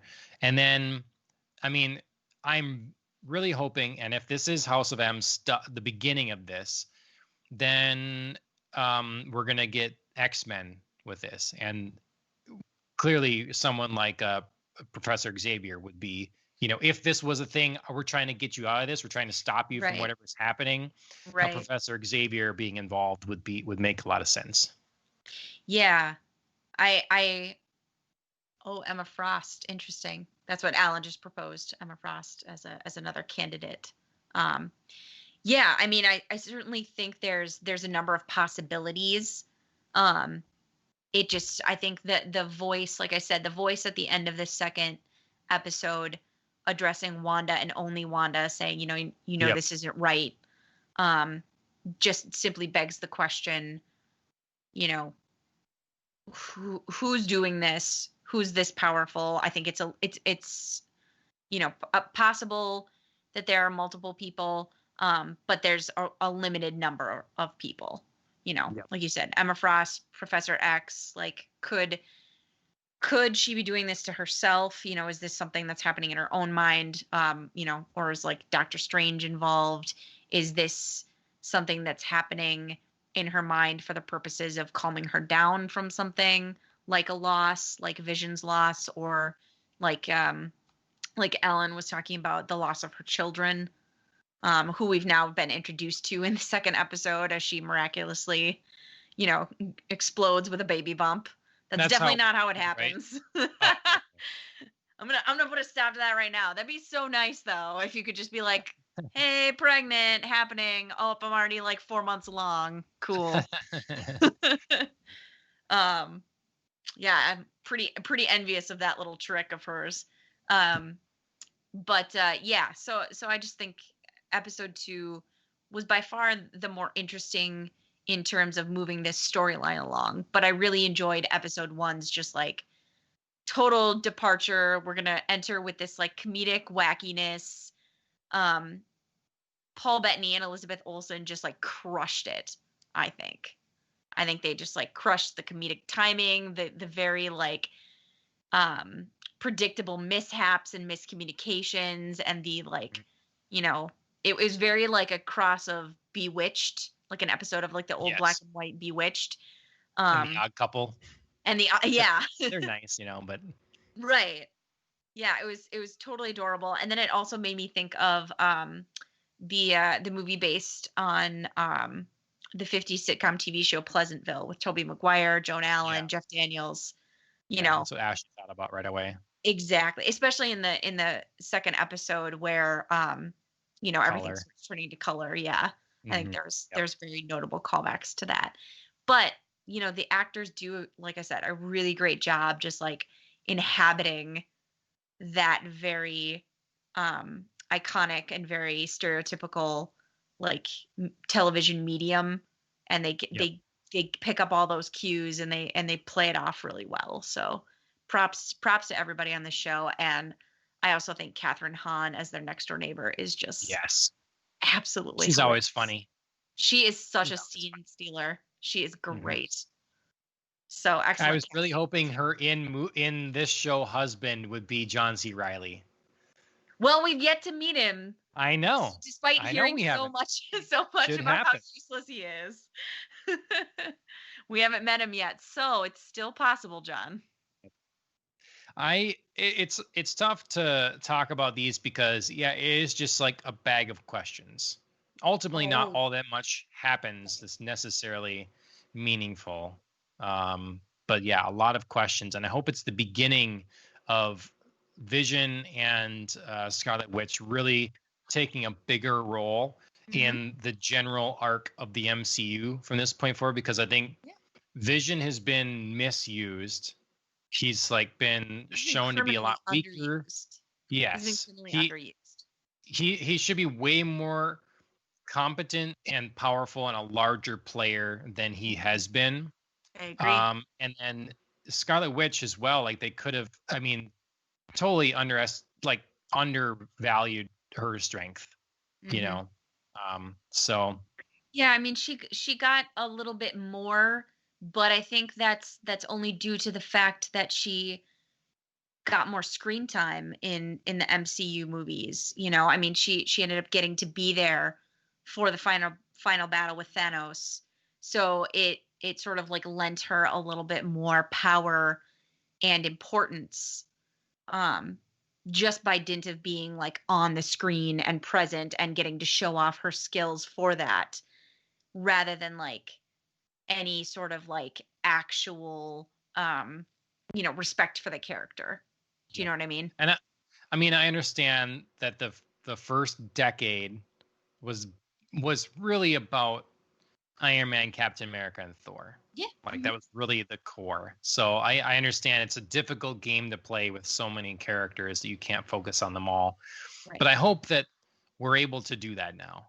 We're Right. able to go on to some of these other characters and them and Doctor Strange, make them Wasp and Ant-Man, make those Yeah. guys pop. I I think the hard part is that these characters are kind of the second phase of the MCU, and it feels really almost disrespectful to put Paul Bettany in that category because he's been in these movies from the start, Yeah, the same I know. as Iron Man, Captain America, and sure, Yep. he wasn't Vision back then, but it just feels like, hasn't he already paid his dues? Shouldn't he Yep. already be bigger than he is right now? Yep. um so it just feels like a long time coming to give Vision that respect.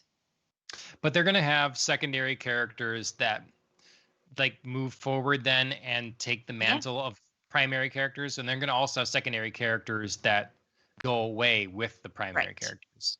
So Right. like um Black Widow could have been used. I mean, she was used quite a lot, I would hmm say, but still was like the her and Hulk being like the first secondary characters. Yeah. So then it's kind of on whether they get pushed to the wayside and move on with this next generation, or if they can become something else, main characters themselves. But not every Right. secondary character is going to become the lead, the new lead. Right. So Right. Yeah, I certainly don't know about any major plans for Hulk. I mean, of course, we've got the solo Black Widow movie whenever that whenever that happens to come out. yep, That's certainly an indication that we're not quite done with her, but who knows about Hulk? yeah, And of I don't course, know what it's to got think its about Hulk. own well, and it's got its own complications in the fact of like how many actors have played Hulk, and they never really they didn't exactly start off with Mark Ruffalo thinking like, we're going to build something around him. He just sort of happened to slip in there, and then be a really great Hulk and a really great Bruce Banner. Um, but certainly kind of too late to build into their plans for the first, Yeah. phase. So who knows if that's just going to be a casualty then. I think if they can get the Fantastic Four and they have Reed Richards as the scientific mind going Mhm. forward, and I think that's Yeah. a good use of that.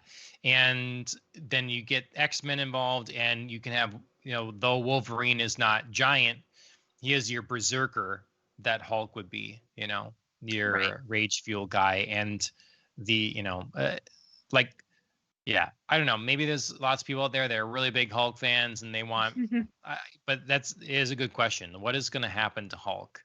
Yeah. Because I feel like we don't have the growth Mhm. um, available for the Hulk. Yeah. Uh, Announcing Amadeus Cho, I believe that is a that's a different person that's Hulk, instead of Bruce Banner later Mm. in some of the comics. Sure. Sure. And I don't know too much about it, but yeah, they always have the option, obviously, to do these things where in the comics they play around with changing up who is Batman for a time, or who is Iron Man for a time, or Mhm. whatever. My personal hope is that they have such a roster of characters, of unique characters, Yeah. that they don't feel like they need to recycle. Like, we don't need to have Iron Man, someone else take the Iron Man suit, and we don't need Ironheart. Just have Yeah. new characters. Like, it feels Well, disrespectful to the characters we've had in one way, and lazier than to just continue with the giant lineup of available right. characters at their disposal. I I agree with you. I don't know how much Marvel might agree with you, just because in their new, of course, phase, um they've got Falcon taking over the mantle of Captain America. So Mhm. I don't know how much they plan to do with that, but it's at least been inferred that that's what's going to Yep. happen. So potentially there. And then also with the new Thor Love and Thunder, Jane Foster is going to take over the mantle of Thor. So we have Mhm. at least two characters who are being switched up that way. Does that mean that's Yep. going to be a whole trend across the MCU? Not necessarily. It could just be these specific instances. um and I do think they're probably not planning on changing over Iron Man. I think that's, I don't know. I my personal belief is that's a little bit too risky, just because I think Robert Downey Jr. just like stamped that so hard Mhm. as his own, that I really don't know that they would get a warm reception for anybody else, at least at this point in time. um so we'll see. I guess they've got inklings of doing it. We'll see how successful it is. Maybe I Yep. think probably the Thor movie will be the biggest test of how people react and are receptive to that. Um, just because that's more clear as Mhm. to when and how that's happening, and I think Falcon taking over as Captain America is, I don't know. I guess I don't know what the storyline of Falcon and Winter Soldier is going to be, but we certainly haven't been given any Yeah. hints that that's going to involve being Captain America yet. I with Captain American, Captain America, I can give a little more sway, just because it almost feels like a figurehead role, Hmm. you know, like, we're gonna always have a Captain America. We're always gonna have there's a Captain Britain, like, we're gonna. Right, right. So it feels like a thing almost that you would. I'm sure there's Captain America fans that would be angry with me, but it feels like a thing that could be a banner could be passed along, you Yes. know. Though stuff like Thor seems more ridiculous, because Thor is Thor. Right. Like, Thor is Thor. Thor That's it, Thor is a And person, not a yeah, mantle. Yeah. yeah. And even, like, if you jump universes to Batman, Batman is Bruce Wayne. Now, other people have temporarily covered for him as the role of Batman. And then, but that's it. Bruce Wayne's Batman. And then you go to way in the future when he's just too old. Right. And we get the one example of Terry McGinnis that becomes, but otherwise, yeah, I think that it's really not necessary. Like you say, Ironheart, I don't think they'll do that yet. I think that's far in the future, if at all. Yeah, I think they could set up an idea of a young Avengers that they're probably working towards that, because they're doing the Hawkeye stuff. He's training his daughter. So we could have a Hawkeye, Ironheart, that kind of thing, young Avengers. I could see that. But otherwise, yeah, you're just able to tap now the Fantastic Four and all of the mutant world, and then a lot of your catalog yet in Marvel. With Thor, I don't know if it's going to be a permanent thing. Like, we're bringing Jane Foster in and stuff, but from some of it, it's like, not that she's necessarily going to be Thor. It's just she's going to have Mjolnir, and the question will be: is this a confined film where this takes place, or is it kind of the ending of the Thor stuff for now with this film? Yeah, I mean, it's a good question. Obviously, we don't have all the details yet. I think Taika Waititi did say that she was inheriting Thor's mantle, but and like taking over for Thor, or some kind of version of those words that would seem to extend beyond just the fact that she has the hammer. But I don't know, if for instance, as you're saying, like, I don't know if that's just for this movie, if that's literally just for like half of this movie. It's a very specific instance in which Thor is incapacitated, and like, and so they're making it seem like a bigger thing than it is. Meow meow. What's a meow meow? Sorry. I'm very easily distracted, obviously. But yeah, so I mean, we don't know the extent of this. Like, this could be just like a one-time thing. Because I think Hemsworth is almost up on his contract. Okay. So this could just be like his final like swan song. We're getting Jane Foster back in here, doing something really cool to finalize, Thor. And then, we're closing it out, giving, the powers back to Thor, and we're done. Or because I don't know that, Natalie Portman's going to sign on for, 5 more movies. Yeah, 5 more movies, 10 years as the next Thor. I don't really see that happening. So I don't know. There's like little sprinklings throughout the MCU that these kind of things are happening. I just don't know how extensive they are, and how much Disney's banking on those instances, or just kind of testing the waters and then maybe backing off if they don't get a good reception. I mean, they made they took a C-list character, Iron Man, and made him one of the biggest heroes in the world. Kids now, 15 years ago, almost none would have been Iron Man's my favorite. A lot of them wouldn't even know. They know Spider-Man, they know Batman, they know Superman, you maybe know Wolverine. It's like there's a short list of the top. And Iron Man is now there. So I can understand the temptation to be like, well, kids want more Iron Man. They want more Captain America. They want more of this. We're going to lose out on toy sales if we don't have these characters. They're so important. But so far, to me, it seems like Kevin Feige has generally enough respect for the story that he's creating that to put that aside. Kids will still, in 5 years from now, they'll be introduced by their parents to Avengers movies, and they will start Right. watching them, and they will Right. see Iron Man, and it will be great, and they will continue to grow and evolve with all the new shows and love many more characters. Mm-hmm. I'm sure Kevin Feige has enough confidence in the roster of Marvel's many years of history characters here Right. that they know they can make something wonderful out Mm-hmm. of many characters. There are other C-list characters that can become A+ tier characters if done right. And I Yes. hope that they understand and realize that. And so they don't have to sit and rehash, reuse, reinvent characters, because we're not to that point yet. I You agree. don't need to be desperate here. If I Chris agree. Evans is done as Captain America, he's done. Move on from Captain America. It's fine. You'll make billions of dollars still. I guarantee it.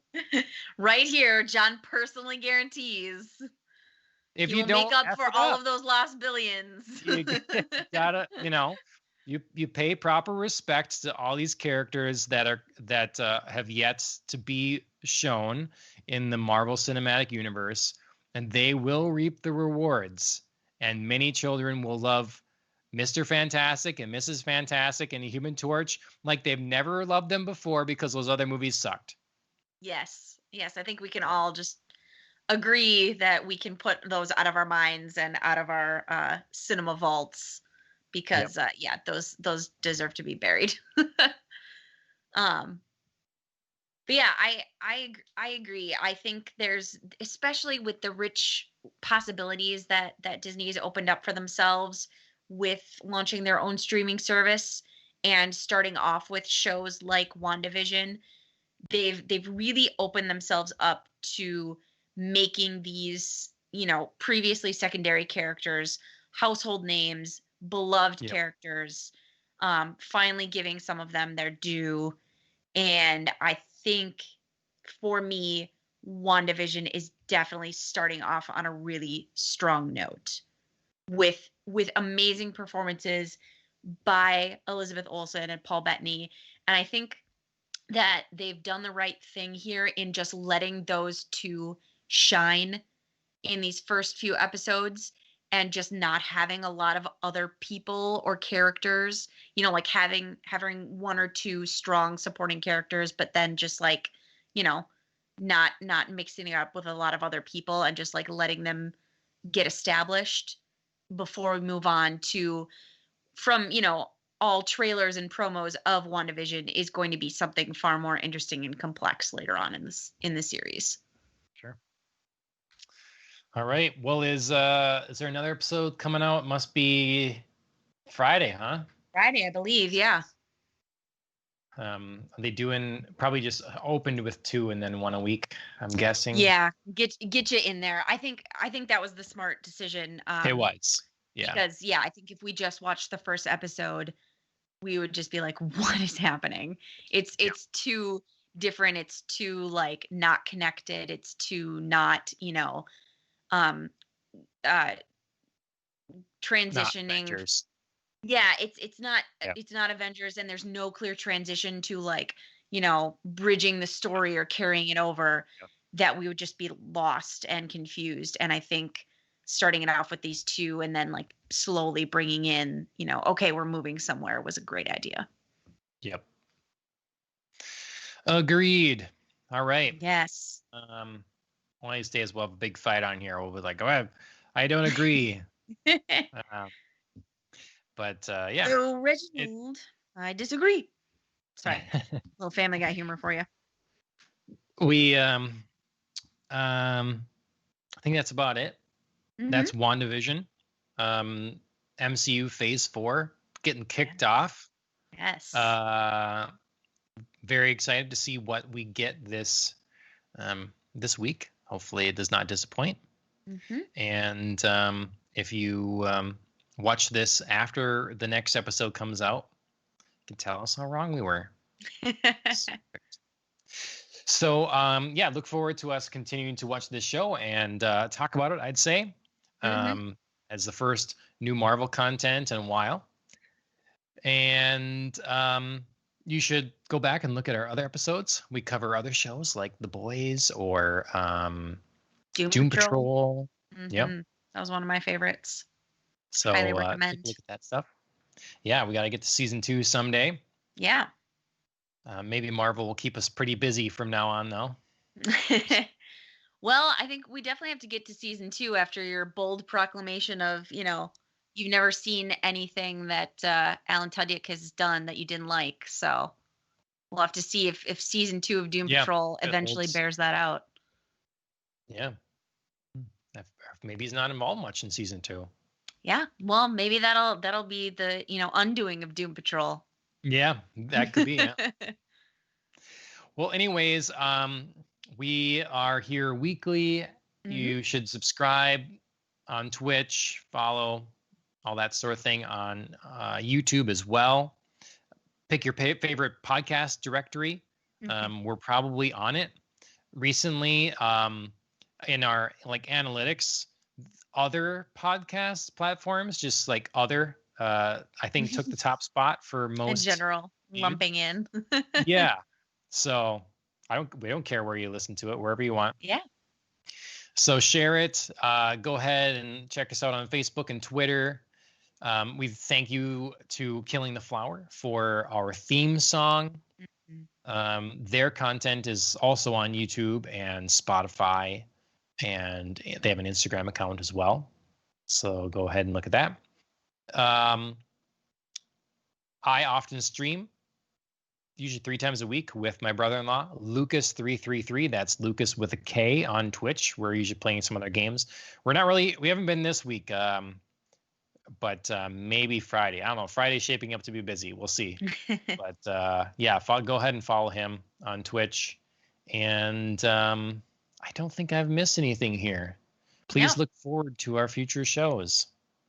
Yes. Keep continuing to join us if you already have, and tell all your friends to join us in the future too.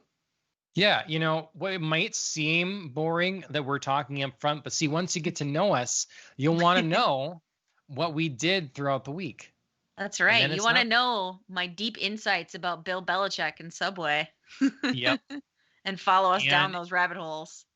If you just don't like us, but you want to hear us gab about something, you just skip halfway through the episode. That's fine too. Very true. And then, get to the meat of it. So, yeah. Anyways, I am John. Thank you once again, Andrea, for joining me. And everybody have a good week. Sounds good. Cheers, everybody.